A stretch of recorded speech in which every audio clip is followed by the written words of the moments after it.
महाभारत पराक्रमी योद्धाओं की कहानियों से भरी पड़ी है। इन योद्धाओं में से सबसे शक्तिशाली योद्धा का चयन करना एक बहुत ही चुनौतीपूर्ण कार्य है। आगे बढ़ने से पहले हमारे चैनल को सब्सक्राइब करना मत भूलिए। दोस्तों, स्वागत है आपका हमारे चैनल जादुई किस्से में।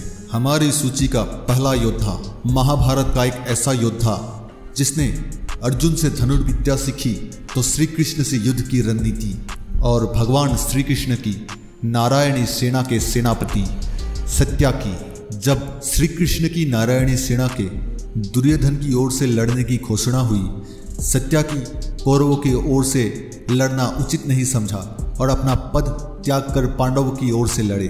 कहा जाता है अर्जुन के अलावा कौरव सेना को सबसे ज्यादा नुकसान अगर कोई पहुंचाया तो वह सत्याकी ही था। वीर सत्याकी ने महाभारत युद्ध के 13वें दिन, जिस दिन जयद्रथ को मारा जाना था, अर्जुन के साथ मिलकर कौरवों के 11 अक्षौहिणी सेना में से 7 अक्षौहिणी सेना को एक दिन में नष्ट कर दिया था।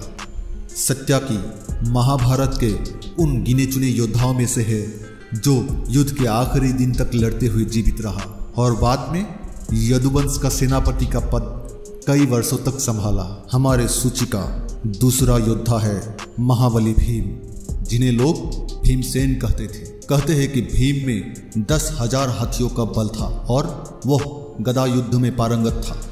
एक बार उन्होंने अपनी भुजाओं से नर्मदा की प्रवाह रोक दिया था। भीम को पवन पुत्र भी कहा जाता है। भीम ने अपने जीवन में कई शक्तिशाली वीरों का अकेले ही वध कर दिया था। भीम ने शक्तिशाली सम्राट जरासंध, राक्षस बकासुर और हिडिंब मत्स्यवंश का राजा कीचक का वध किया था। भीम ने युद्ध के दौरान दुशासन के छाती फाड़कर उसका रक्तपान किया था। 100 कौरवों में से 97 कौरवों को अकेले भीम ने ही मारा था। इसके अलावा अभिमन्यु को पीछे से मारने वाले दुशासन के पुत्र दुर्मासन को भीम ने ही मारा था। महाभारत युद्ध का सबसे बड़ा खलनायक दुर्योधन का वध भी भीम ने ही किया था। हमारे सूची का तीसरा सबसे ताकतवर योद्धा है अर्जुन। अर्जुन विश्व का सबसे बड़ा धनुर्धर था।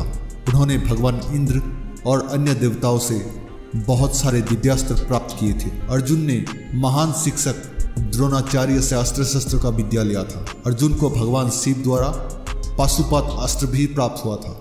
महाभारत युद्ध में अर्जुन ने पितामह भीष्म और महारथी कर्ण का वध किया था। अगर कौरव पक्ष में कर्ण और भीष्म जैसे योद्धा नहीं होते तो अर्जुन अकेले ही पूरा कौरव पक्ष की संहार करने में सक्षम था। हमारे सूची का अगला योद्धा महाभारत का एक ऐसा योद्धा था जिसने दोनों पक्ष के सबसे शक्तिशाली योद्धाओं को अस्त्र शस्त्र का ज्ञान दिया था, जिसका नाम था द्रोणाचार्य। उन्हें सभी प्रकार के अस्त्र शस्त्र चलाने का ज्ञान था। पूरे विश्व में ऐसा कोई वीर पैदा नहीं हुआ था जो द्रोणाचार्य को सीधी लड़ाई में हरा सके। महाभारत युद्ध में अपने पुत्र अश्वत्थामा की मृत्यु का झूठा समाचार फैलाकर धृष्टद्युम्न द्वारा छल से द्रोणाचार्य का वध किया गया। हमारे सूची का अगला योद्धा है महारथी कर्ण। वैसे तो महाभारत में एक से बढ़कर एक योद्धा थे, पर कर्ण के आगे सब फीके थे।